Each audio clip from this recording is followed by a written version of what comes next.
Yep, let's go ahead and go over blood. If you're new here, my name's Sandra. I love old books, and the insignificant cucks hate me because of it. Right now, we're in the Chambers Encyclopedias. These were printed in the 1890s. So if you aren't softer than baby shit and you can actually handle truth and you love old books and real history, go ahead and give me a follow, like, share, comment, repost. The app doesn't ever push my stuff out.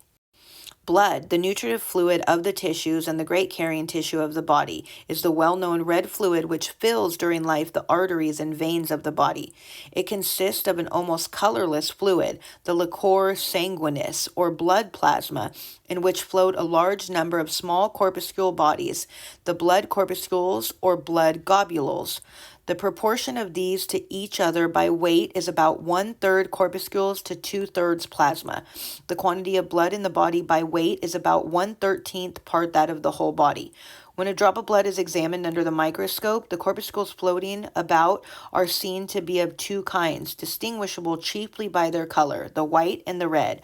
The white are very much fewer in number than the red, the proportion in healthy blood being about 1 to 355.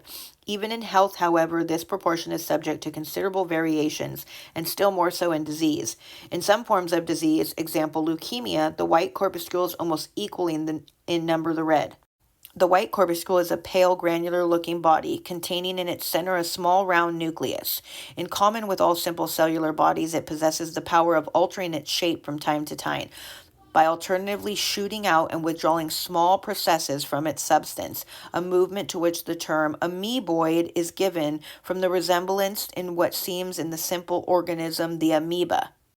The red corpuscles, on being withdrawn from the body, tend to run together into heaps resembling piles of coins, or rouleaux. Their peculiar color is due to the presence of a special coloring matter, hemoglobin. It is only when in bulk that they appear red and give the blood its characteristic red color. The individual corpuscle itself is not red, but has more of a pale straw or fawn tint. Throughout the animal kingdom, two forms of red corpuscles are to be found, in man and in all other mammalians, with the single exception of the camel, in which the shape is elliptical. The red corpuscles are minute circular discs, flattened on each surface and entirely devoid of any center kernel or nucleus.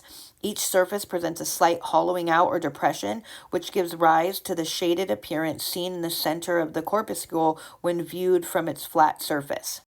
In all other vertebrate animals, including birds, reptiles, amphibians, and fishes, the red corpuscles are oval in shape and contain a large central oval nucleus, the presence of which gives rise to the bulging in the center of the corpuscle when viewed from its edge. The red corpuscles of the blood vary much in size in different animals. In each species of animals, they are always uniform size. The corpuscles of mammals generally are much smaller than those of birds, those of reptiles and amphibians being still larger. In man, the average size of the red corpuscle is about 1/32 hundredth of an inch. The largest corpuscles of all, about 1/400th inch in diameter, is to be found in Proteus. As you can see, you can read, it tells you what each of these are. The number of corpuscles present in even a drop of blood is to be estimated by millions. In certain conditions of disease, example anemia, the number may be reduced by 1/2, 1/3, or even more. They are formed in the spleen and red bone marrow, probably also in the lymph glands, their exact mode of origin, however, being as yet obscure. Composition of the blood.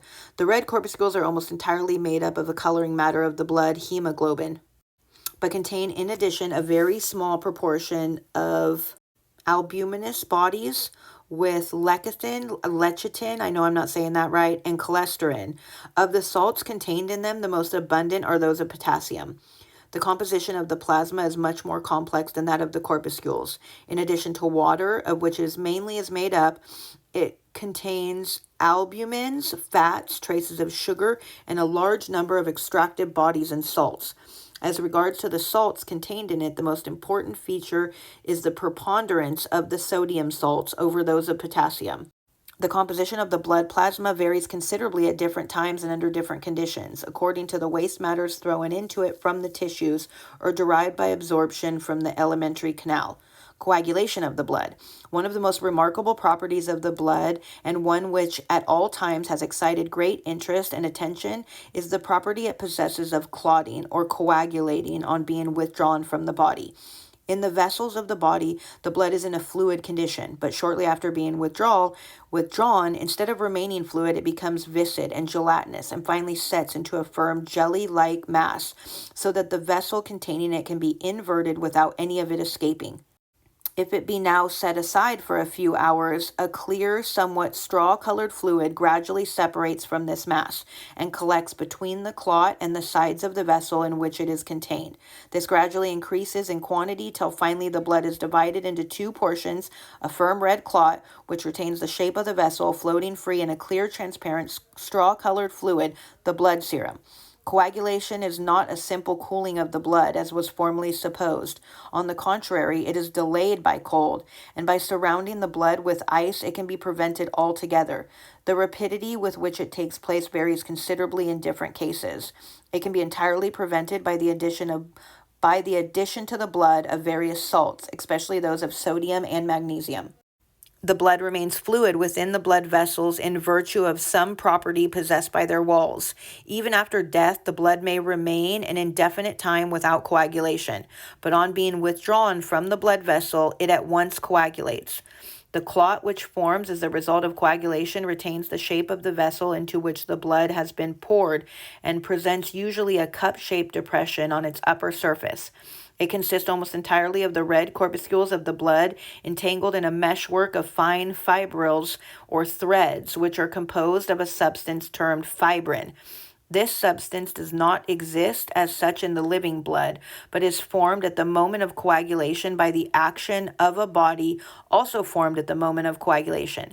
The fibrin ferment on one of the chief constituents of the plasma, fibrinogen.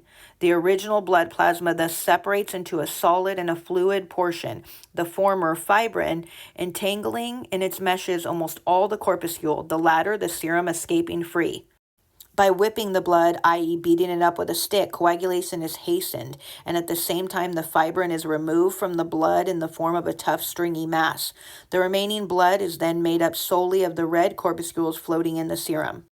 In former times, when bloodletting was so much practiced for the relief or cure of disease, much importance was attached to the appearance presented by the blood after being withdrawn, and more especially to the appearance of the clot which formed. When the blood coagulates slowly, time is given for the red corpuscles, which are the heavier, to fall to the bottom, the white corpuscles then forming a paler layer at the upper part of the clot. The appearance of this paler layer, the so-called Buffy coat, was thought to be of great significance as indicating the existence of inflammations, and the patients were repeatedly bled with a view of it to its removal. Holy shit. Little or no importance is now attached to such appearances. See, this is what it's so crazy when people are like, trust the doctors, trust the science. Do you see how vastly trusting the doctors has changed? The color and consistence of the clot, whether redder or paler form or more gelatinous, are entirely dependent upon the previous condition of the blood, its richness in blood corpuscles, or the poverty of its plasma and solid constituents. Functions of the blood. The blood is a great carrying tissue of the body. As such, it functions as a threefold nature. 1, it conveys the food material to all the tissues of the body. 2, removes thence waste product. And 3, its red corpuscles are the great carriers of oxygen, without which the act of representation could not be carried on. The blood going to the tissues, arterial blood, is of a bright red color due to the presence of a large access of oxygen obtained in the lungs, whereas the blood returning from the tissue back to the heart and lungs, venous blood, is a dark purple color, its oxygen having been removed from it in the tissues and the large quantity of carbonic acid having been added to it. The red corpuscles possess great power of absorbing oxygen solely from the presence of coloring matter in them, the hemoglobin. This substance, one of the most complex found in the body, attaches oxygen to itself in a loose form in the lungs and then delivers it up to the tissues.